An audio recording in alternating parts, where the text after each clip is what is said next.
The Canby Report was produced and recorded on the traditional and unceded lands of the Musqueam, Squamish, Tsleil-Waututh, and Coquitlam peoples.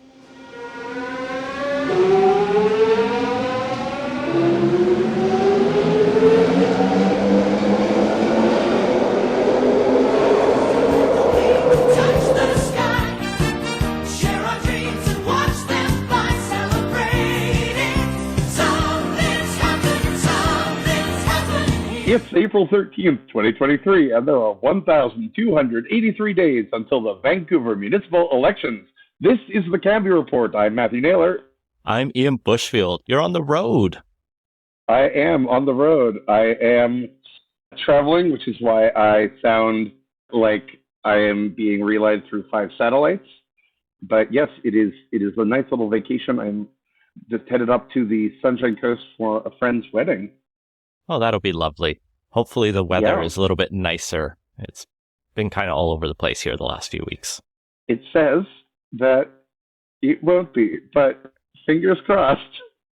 Anyway, best up to your nups, as they say.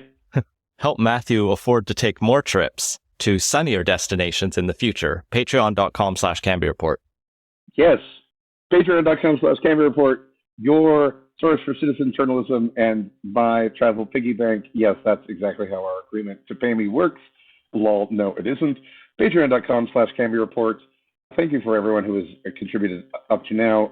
It is incredibly important, and I just really wanted to say that I'm very gratified for those of you who stick with us between elections, as I feel like we've probably whittled everyone down to the kind of core listener group now, because it is very fun making this podcast for you. And I hope to have some interesting news about some other civic politics podcasting projects for you guys in the near future. So stay tuned for that. That's all I can say about that right now, though. Exciting stuff. Well, we could take a second to respond to listener feedback from the last episode, which is that people in our Slack were really wildly angry about your takes on the Broadway bike lane, Matthew. But I'm springing that on you, so I won't force you to respond to comments you probably missed in the Slack. Yeah, fair enough. Like, I see their point. Like, I don't think they're wrong, and I just have a limited capacity for anger about certain things. And like, is there street improvements that can be done on Broadway? Sure, but like, I don't know. I think the two things about it that I could have and should have brought to it is, like, we talked about how Broadway is one of the busiest corridors and there are a lot of cyclists along 10th and 8th, and that's infrastructure that exists, but it is kind of an induced demand situation, and also those aren't the safest. And we kind of glibly went over this. Like, the most doorings that happen in the city, like where cyclists get hit by car doors opening, is 10th Ave, because it's very busy and there's parked cars all along it. Making that safer, it would be a good thing. But I think the challenge we both ran into is the writing was so on the wall for that vote that happened kind of right after we recorded that I don't think either of us were very optimistic, and therefore didn't expend the energy defending what would otherwise be a great idea. And so we're just like, well, this is going to die and fail. Yeah, let's be mad about something else. Yeah, like that's kind of my attitude with this council. And I know that's like a little bit defeatist, and we keep telling people to not get defeatist about this, but like on some stuff, you got to keep your powder dry. Like, you can't fight every battle and win. And don't get me wrong, if they had been like a different council and seemed like on the wire about supporting a bike lane of that nature, I would have been more enthusiastic perhaps in my support of it. And I absolutely support the principle of it. But I just, like, I don't know, we've got this council, we have to live with them. Don't be angry at me, go knock doors.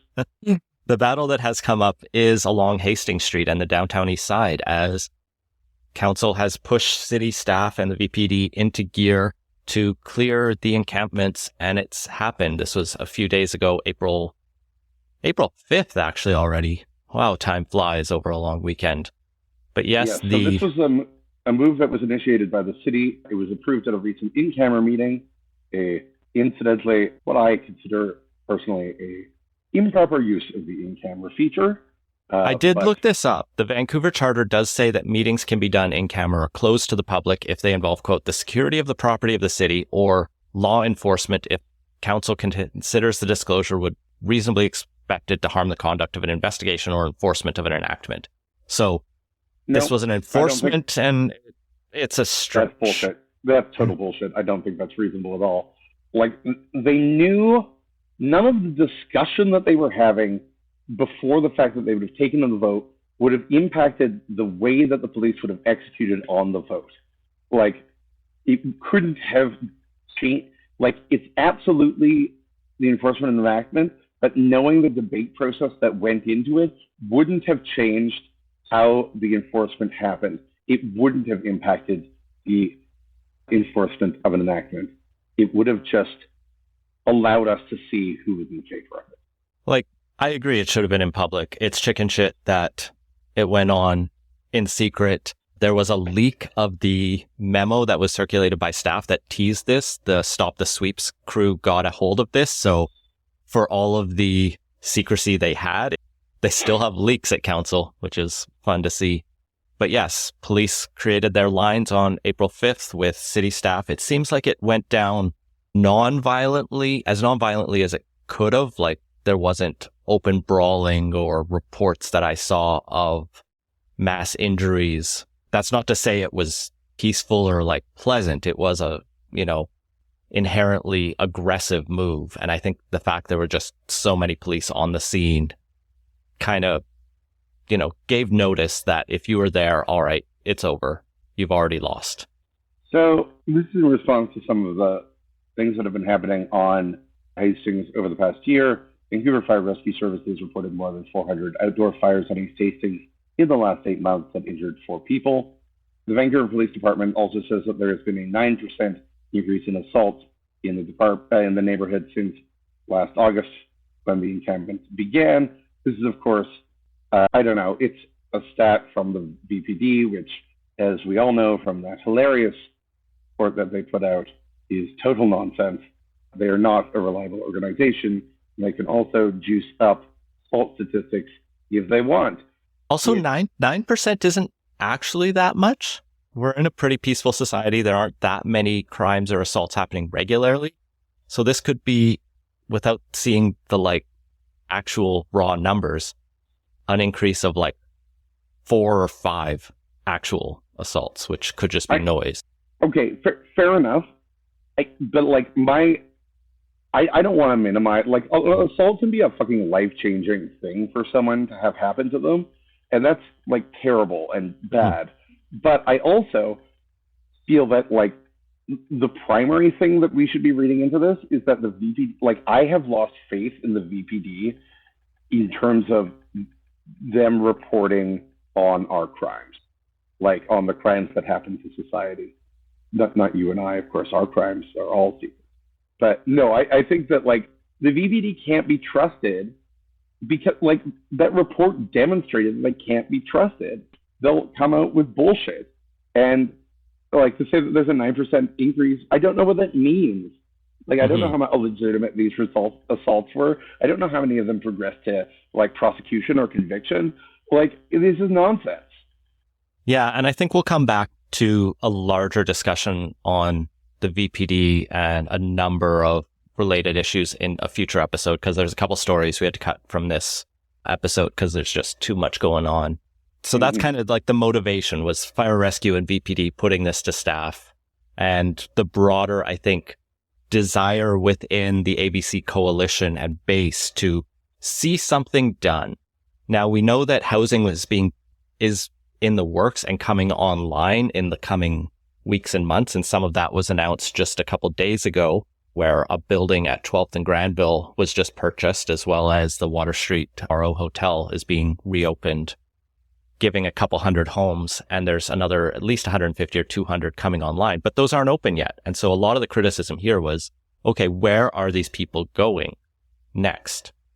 So the mayor said that 10 residents who asked for shelter were accommodated and that there were spaces for others, but City Manager Paul Mockery admitted to media that there were not enough shelter spaces to accommodate everyone, with multiple shelters in the city and regions saying that they are full to capacity. Yeah, a full 80 structures were removed. So there was, 70 people just at least pushed to other streets, other areas in the city, maybe joining Crab Park tent camp. It's shuffling decks or it's shuffling deck chairs kind of situation. It's not particularly productive. Yes, shuffling deck chairs, perhaps throwing them out. William James, a man who was living on Hastings, told CTV that police threw out the foamy that he slept on along with the rest of his belongings. He said police threatened to arrest him when he was upset about this. I'd be upset if all I had was put in a trash can. Yeah. And then, it's just ugly stuff. I found it interesting. There was a Vancouver Sun report about the bins that people's stuff was being put in. I think they interpreted it as the garbage, but technically the city told the Vancouver Sun these bins can be returned to people if they give a building address, such as a housing facility or residential address, which by definition, none of these people have. They were living on the street. So the city will hold on to them for... Unbelievably cruel. Yeah, the city's going to throw everything out in 30 days. That's insane. Wow. So, as one might expect, the evictions were criticized by the usual activists as well as Canada's housing advocate and the BC Human Rights Commissioner. The city has also announced there are going to be quick response teams set up to continue enforcement actions as the tents inevitably pop up. And we've already seen stories of them popping up on neighboring streets and police responding in kind. Following that, there's going to be a longer strategy to keep, harassing people who have nothing else. And in some actual news that might help solve this crisis, the province announced that there were another 200 homes opening, 95 at Water Street, as you mentioned, and the 115 at 12th Avenue in Granville. So it's a story that's still ongoing. The work on East Hastings is largely done. I haven't been down there in the last few days, but those people still exist. They still don't have housing. The shelters are very full, and many people don't feel safe in those shelters for a number of legitimate reasons. And so we're kind of stuck in this repeating cycle until more and more houses can get online. And I can imagine that if you were one of the people who was living on the street on Hastings, you're probably not going to be eager to move to 12th and Granville because it's quite a distance from all of the supports you would have existing. And so it's a positive step to see that building open, but this is a really tough situation where without additional wraparound supports and community gets undervalued in a lot of these discussions, we're going to just keep seeing the same issues arise for a while. Well, from evictions to budgets, the mayor's budget task force has been created. It will work on a volunteer basis to find efficiencies and identify new revenue sources. This is, of course, for everything except for Parks Board, VPD, and Vancouver Public Library budgets, which are exempt, because God forbid we touch the police's budget. That would be illegal or whatever, or basically just overridable by the cops if they feel like it. The reports for these are expected in October. This is, of course, stemming off of Ken Sim's greatest tax increase in Vancouver in the last several decades, and much of which has gone to the police. And his election campaign promised to not raise taxes that much and also find efficiencies in the budget for the spending that he wanted to do. Who is on this task force, Ian? Kind of an interesting mix. There's Joy McPhail, who will be chairing it. She's former deputy premier and chair of BC Ferries Board. It's like one of only two names I really recognize on there. She was a New Democrat for a number of years. You have a bunch of other accountants and money type people. So Randy Pratt from Adara Development as their CFO. He's currently with Nampa Enterprises. Lisa Stewart, an accountant with RBC. Vince Locke, who is a retired chief financial officer of the TK Corporation, and he had previously worked at Deloitte. Calvin Buss, who is with Deloitte, also an accounting company. Tom Chambers, a senior manager with PricewaterhouseCoopers, just like accountants across the board.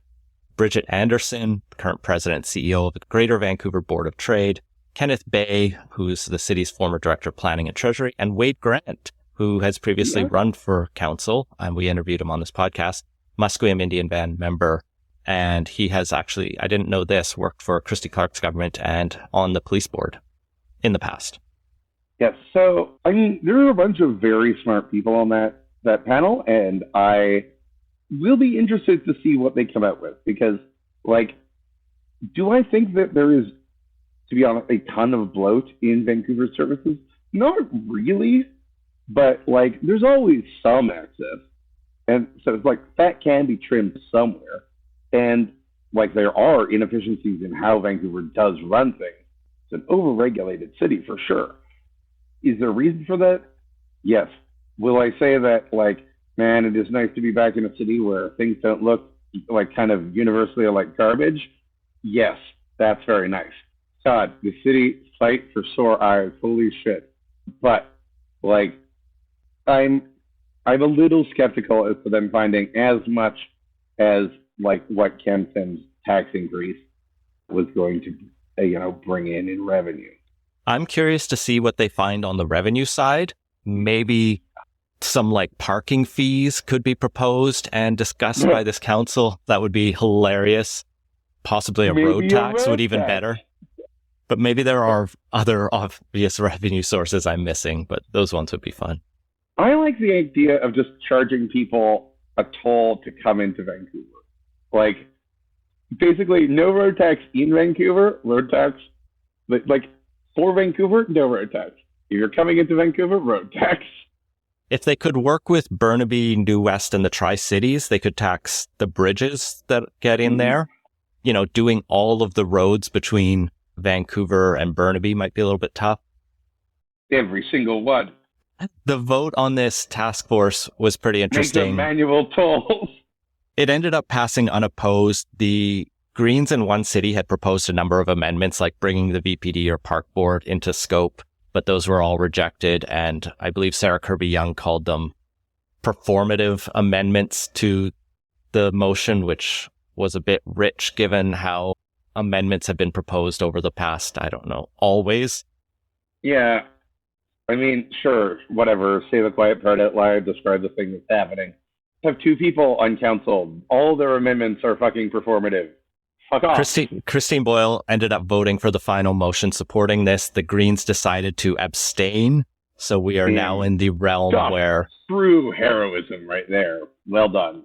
Yeah, they've taken the Hardwick route on this to supporting it without officially supporting it. Amazing. All right. Well, in other development news, rezoning is coming to the Canby Corridor. So the Canby Corridor plan is happening. Roughly 1,600 townhomes could be built. Previously, there were 167 lots pre-zoned in 2018. That led to 625 new units underway or completed. City staff say this is only possible because there's no additional utility upgrades required, i.e. there is enough tubes for the poop. This is really nice to see. Like, Vancouver's and Metrovan's default approach to zoning is the negotiation-based system. Like, we have put in the area plan that you could do this here, but you have to still ask for permission to do it. And then they can negotiate and fight over CACs and development fees and all of that.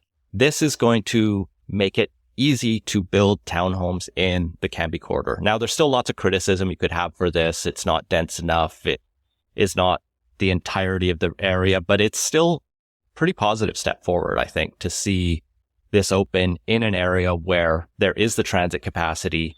As city staff have said, there is the utility capacity. Move it forward. It's very positive. This is one thing I can give credit to staff, where we're going to shit on them in the next couple stories. Yep. Well, yeah, that is for sure what's going to happen. So, at the Army and Navy store, which closed in 2020, a proposal for redevelopment that was rejected by staff has come directly to council under the Kennedy Stewart era policy. This policy allows for projects that have been rejected by staff to come directly to council. This particular proposal is for 3 mass timber towers of 17, 9, and 11 stories. with 155 total rental units, 44 of which will be for low or very low rents, plus 225,000 square feet of office space and retail. The previous proposal brought forward, and this is by the owner of the Army and Navy stores plus BOSA, was for a taller tower that would have impeded the view cone and otherwise I think had more office space than the area was zoned for. And I checked on Twitter and most people are criticizing this for like, why do they need another office tower? Everyone's just working from home now, which I'm not tuned in enough to that debate. I think this is a positive proposal, although it does still skew away from the downtown east side area plan. It's positive to see the 44 affordable units in there. Those are going to be run by BC Indigenous Housing Society if this goes forward, and they will be entirely subsidized by the development of the rest of the building. And so there's not actually additional government funding to build this. So it's pretty hard for the city to say no for this. The society would also be running 37 space daycare, and the building would set aside some additional space for nonprofits. So looks positive for me, but I'm sure we'll see some criticism come out in the future. Yes. So, as I mentioned, the store closed in 2020. It's currently being used by BC Housing as temporary housing. This would be more of a permanent trike solution. This is what we need. We're done without the view cone. Maybe. I don't know. If you don't like my take on the bike rides, come at me over view cones. I just don't see them as being as valuable as a lot of people crow about. Anyway, in other tragic news, tiny homes. Oh, how we could have lived in you. But no, the Board of Variants, that organization that I sat on for so long but have now since resigned from, it has rejected Braden Davidson of Lanefab's proposal for 1916 William Street. This is a second rejection of the board. He had initially brought forward a 1,200 square foot home. This is that tiny lot that's like 500 square feet in total that he bought for $200,000 and is like, I can do something with that. And he was like, here, I'll put a 1,200 square foot, like narrow tower house on it. And they're like, no, don't do that. And he's like, okay, what if I do a 900 square foot house? And they're like, it's still not allowed. Bryn told Vancouver Sun and other media, the board said they recognize the fact that it would be better as housing than as just a vacant lot. Good for them. But ultimately, they weren't comfortable breaking the city rules, and the city planner was strongly opposed to the project. It's unfortunate that city staff came and complained about the livability of our proposal, whereas there is zero livability in a place that doesn't exist. Yep, that's correct. Should have voted otherwise, board. Oh well. Bryn's going to use the place as a parking lot until he figures out what he can do with this bizarre strip of land. Oh good, more part of the city signed over to cars. Just what we needed. Hooray! Hooray for the staff of the city of Vancouver! Hooray for the Board of Variants! Humbug. Anyway, in other crazy ideas, Ken Sim has shared some thoughts. During a housing discussion at the Wall Centre featuring MP Terry Beach, who endorsed a Vancouver special for apartments, saying, I honestly don't know if it would help, but I just made it up. So that's the kind of creative thinking we want to incentivize. I mean, Michael Weave had this idea for the last council, but whatever. Lots of people have said this before, and here comes Terry Beach being like, what if we did the thing that everyone else has said? I think it's a great idea. Good from Terry Beach. It's wonderful that he has had this thought. On this thing was a panel of mayors from Vancouver, Surrey, Richmond, Burnaby, Victoria, and Kelowna. Justin McElroy notes that Tim floats a couple of, quote, no-brainer ideas, which either means that you don't need to think too much about how excellent they are, or that only a person without a brain came up with them. One of them is 3D printed homes, which he says was done in Japan, could be built in a week, cut down on construction waste by 98%, not where it costs. Oh, dear God. You know what Ken Sam reminds me a lot of? Is Gordon Campbell. Gordon Campbell would, go and read these, public policy books over the summer, and then he would, come back to BC from his vacation wherever, and he'd When buy he a got caught copy. drunk driving. Yeah, exactly.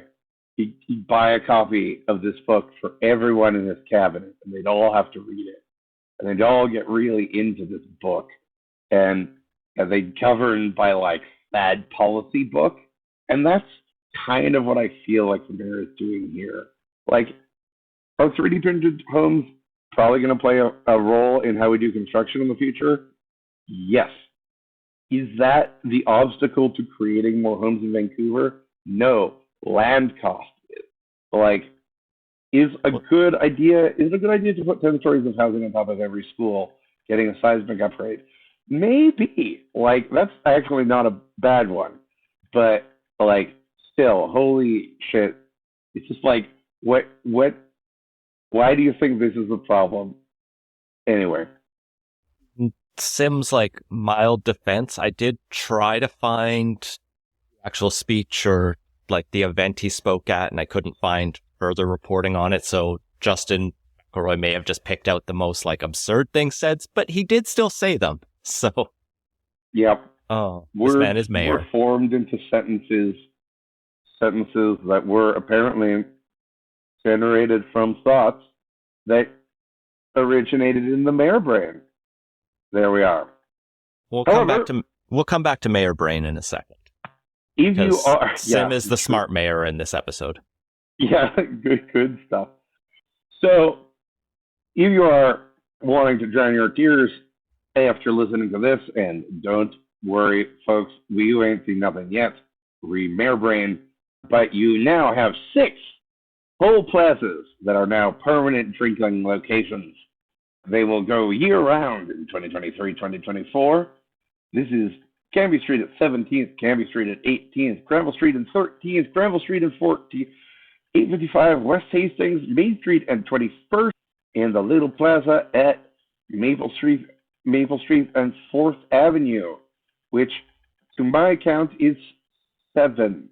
Yeah, that last one isn't going year-round. It's only going to operate between May 15th and October 31st. So fair enough. 6 of them go year-round. The 7th is going to be summer, fall only.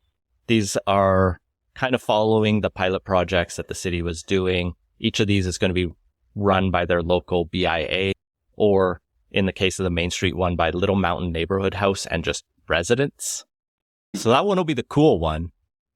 It's a positive step. This was one of those things that Kennedy Stewart and that previous council worked on. We should come back to where the park board is on drinking in parks, because that was such a mess in the previous iteration. Anyway, back to Mayor Brain. So, the Mayor's Council, a collection of mayor brains, I believe it's called a rathaus, I think is the German word for it. A rathaus of mayor brains on the RCMP in Surrey. So, at a recent Mayor's Council meeting, George Harvey, the Delta Mayor, moved a motion from the floor that was adopted unanimously. Yeah, not a lot of people watch the Mayor's Council live, so the news coming out of this trickled and was led largely by Brenda Locke issuing a press release from the Mayor of Surrey's, official desk, the letterhead, saying, Mayor's Council unanimously endorses keeping RCMP in Surrey. And she put out a press release. She didn't put the text of the motion, but she basically said, all the mayors in Vancouver are behind me, and we need to keep RCMP in Surrey, and we're going to write a letter to the province demanding this. A day or two later, her opposition in Surrey, the Safe Surrey Coalition, this was Doug McCallum's party, put out a separate press release saying, that's false, that's a lie, and they included the actual motion that was moved and adopted, and this wasn't even the agenda because it was moved from the floor, that the MVRD, Metro Vancouver Regional District Board, provide the City of Surrey with a letter of support requesting a decision forthwith on the city's request to have the RCMP provide policing service for the City of Surrey. In other words, Metro Van supports a quick decision, whatever it is. Yeah, that's not support there, Mayor Locke. That's not what you got. Mike Farnworth was asked on his view of Mayor Locke's interpretation, and he said, first off, that's incorrect. Just right to the point there, Mike. He says, the letter is on its way to me is a letter requesting a decision, not about whether it should be Surrey Police or the RCMP. Brenda Locke went on to say she's had, I'm just going to read her quotes because it's worth quoting this directly. I can tell you I've had countless over the years, not just this year, not just since I've been mayor, but over the years with many, many councillors, mayors about the issue. So that was my interpretation. It's my interpretation of what happened at the meeting. If somebody doesn't agree with it, they don't agree with it, but I'm not going to respond to people that weren't in the room. And it's about Mike Farnworth's interpretations. He said he wasn't there. This is insane. Like, what do you mean you're not going to respond to people who weren't in the room? People in the room already know that you're lying. You're like, I'm not going to talk about whether that I'm lying, except for the people who already know and keep your like. Also, I was told in DMs from people in the room, she had made these statements and they did not correspond to what they understood they were voting on. Yeah. No, she's full of shit. She got some serious Surrey mayor brain juice. Like, has someone tested the pipes in Surrey City Hall? Like, is something going on there? Is there, like, lead that's been leaching into the water? This is bananas. She learned the worst habits from her predecessor. She did go on to tell Surrey Now leader, I've got to tell you, I hear from mayors all over, but particularly in Metro Vancouver, because I see them all the time. They're always asking me, so many of them. This is such Trump language. I constantly get asked, when are they going to make a decision and why are they not honoring Surrey's decision? I hear it all the time from mayors and councillors. Literally no one cares, except Surrey people. I can't think of one mayor that hasn't said what's taking them so long. You've given them all this information. It's your decision to make it not. I wouldn't want him to do that to us, she said of Farnworth. They understand the cost implications of this. It does affect them, and that's the other thing. The instability of what safety is, it's starting to impact others. What? Actually, anyway, continuing on. An apology for what? My interpretation of what the motion said? Yes, you should apologize for interpreting something so egregiously wrong as to misrepresent it.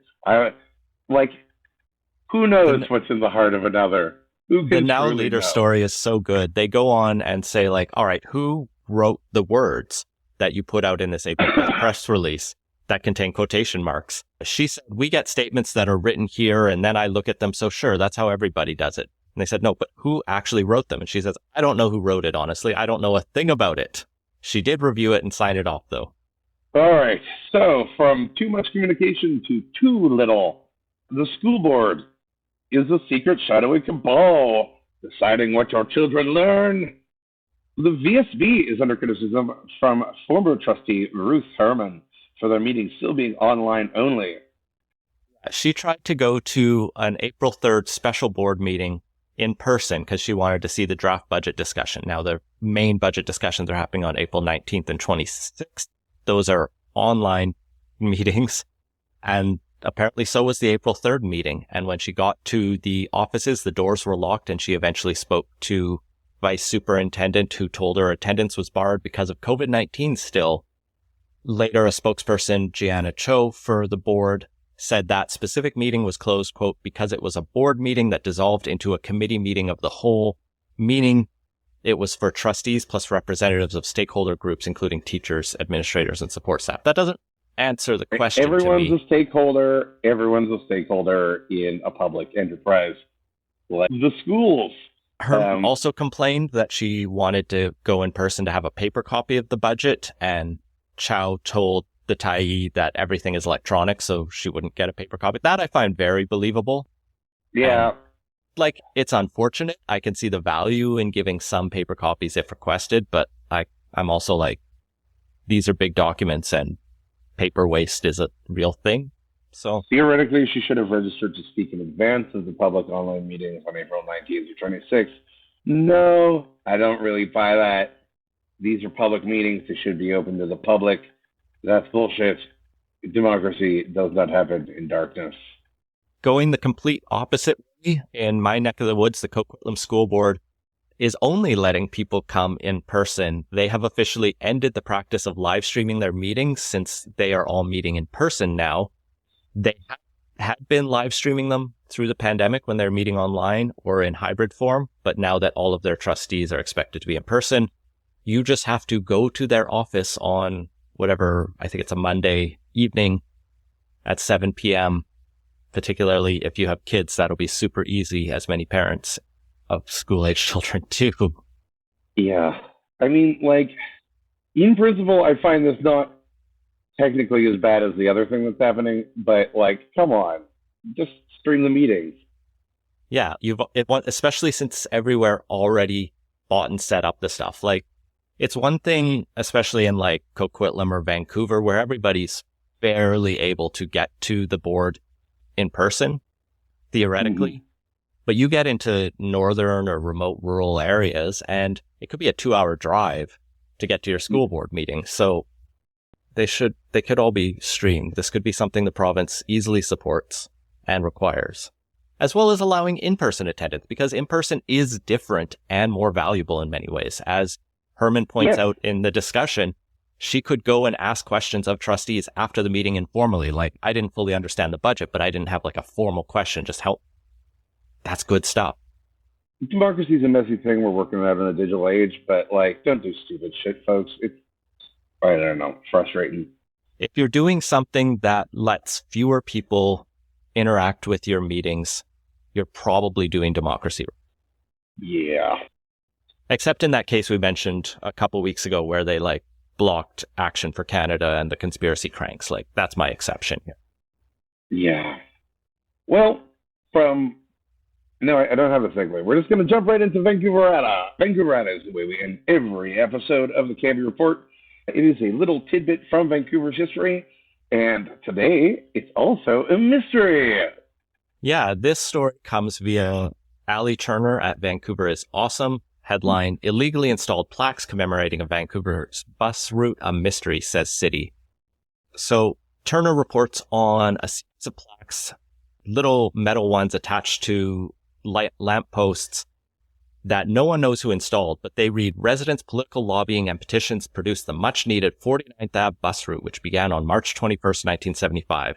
That statement is true, and it actually prompts Turner to dig into the history of the number 49 bus. So the 49th Ave bus was proposed in June 1973 as a replacement for the existing UBC Marine Drive bus 46. However, many times it had to be postponed because of shortage of buses of drivers, and eventually a lot of the local people were divided on it. There was who were in Marpole Oakridge who really wanted it to come, but then there was another set of homeowners who in February 1975, 95 of them expressed their opposition, claiming only 26% were in favor of it, contrary to the 50-50 split that engineering was claiming was inexistent. I don't know who had the better opinion poll. It seems like they were both probably wrong. Polling as a science has come a long way. My favorite thing here is that wrong a lot. Yeah. The residents allege that the city of Vancouver promised them 49th Ave was never meant to be an arterial street and demanded a refund for the money they paid curbing it if the road did become a connecting route. I don't think the city ever refunded them, but they did vote a few days later to approve the 49th bus, which now serves UBC, Langara, Dunbar, and Marine Drive. Yes, I lived very near the 49th Ave bus when I lived at 46th, and I found it very useful. It's a good route, and I am proud of the people who petitioned, lobbied, and otherwise agitated for the bus to get installed. And if Kennedy Stewart had been reelected, part of that could have been replaced by his magic SkyTrain loop that would have been funded out of who knows where, but he did propose running that SkyTrain through 49th in the southeast corner of the city. Yes, he did. But that's a different Vancouver, another one in the multiverse. Join us next week for some continuing coverage. We're going to try and come back at you with some interesting stories in the coming weeks, a little more frequently than we have been, at least for this next little while. But thank you all for listening to yet another episode of the Canby Report. It is, as always, a joy to bring this to you. For Leg and Boot Media, I'm Matthew Naylor. I'm Ian Bushfield. Good day.